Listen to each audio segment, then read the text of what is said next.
আসসালামু আলাইকুম। মোল্লাবাড়ি কিচেন ব্লগের পক্ষ থেকে আপনাদের স্বাগতম। আজ আমি আপনাদের সাথে শেয়ার করব শীতকালীন ভাপা পিঠা তৈরি রেসিপি। যদিও এখন গরমের টান এসে গেছে, তবুও মাঝে মধ্যে এভাবে বানিয়ে আমরা খেতে পারি। এই পিঠাটা তৈরি করতে যে সকল উপকরণ আজ আমি নিব: চাউলের গুঁড়া, খেজুরের পাটালিটা আমি কেটে ঝুরঝুরে করে নিয়েছি, আখের গুড়, নারকেল কোড়া, নারকেলের দুধ, লবণ। এবার দেখাবো এই উপকরণগুলি কখন কিভাবে নিব। শুরুতেই চাউলের গুঁড়া নিয়েছি। গুঁড়াটা কিন্তু কাঁচা গুঁড়া দিয়ে এই ভাপা পিঠাটা তৈরি করলে পিঠাটা খুব নরম হয়।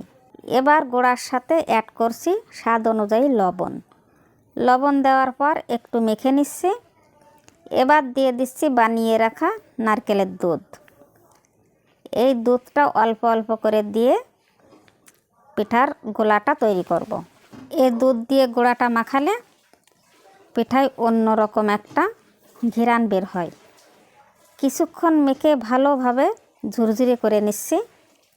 ঝুরঝুরি গোলা এবার নরম হাতে টেলে নিব। এ পর্যায়ে টালা শেষ। এবার ছাঁচের ভিতর এভাবে কিছুটা আটা দিয়ে দিচ্ছি। দেওয়ার পর অল্প পরিমাণ গুড় দিচ্ছি। গুড়ের উপর দিয়ে দিচ্ছি অল্প পরিমাণ নারকেল কোড়া। এরপর আবারও কিছুটা আটা দিয়ে পিঠার শেপ দিয়ে নিচ্ছি। আমি একসাথে 4টা পিঠার শেপ দিয়ে নিয়েছি। এবার একটা একটা করে পিঠা ছাঁচের ভিতর দিয়ে দিচ্ছি।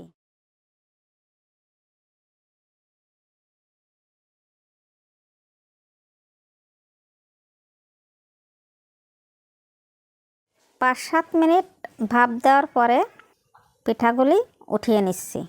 এভাবে সবগুলি পিঠা তৈরি করে নিয়েছি। দেখেন প্রত্যেকটা পিঠা কত সুন্দর দেখাচ্ছে। যেমন সুন্দর দেখাচ্ছে, খেতেও অসম্ভব সুস্বাদু। দেখে নিশ্চয়ই বুঝতে পেরেছেন পিঠাটা কতটা সফট হয়েছে। একটা কথা বলে রাখি, আপনি যে ছাঁচে পিঠাটা ভাপ দিবেন খেয়াল রাখবেন যেন হাওয়া বেরোতে না পারে। প্রয়োজনে আটা গলিয়ে সিল করে দেবেন। যাই হোক, চাইলে আপনারাও এভাবে বানিয়ে খেতে পারেন। আশা করি আপনারাও এরকম তুলতুলে ভাপা পিঠা তৈরি করতে পারবেন। এই পিঠা রেসিপিটা যদি আপনাদের ভালো লেগে থাকে তাহলে আমাদের চ্যানেলটি সাবস্ক্রাইব করে রাখবেন, লাইক, কমেন্ট, শেয়ার করে পাশে থাকবেন। পরবর্তী ভিডিওতে কথা হবে। আজ এ পর্যন্তই। আল্লাহ হাফেজ।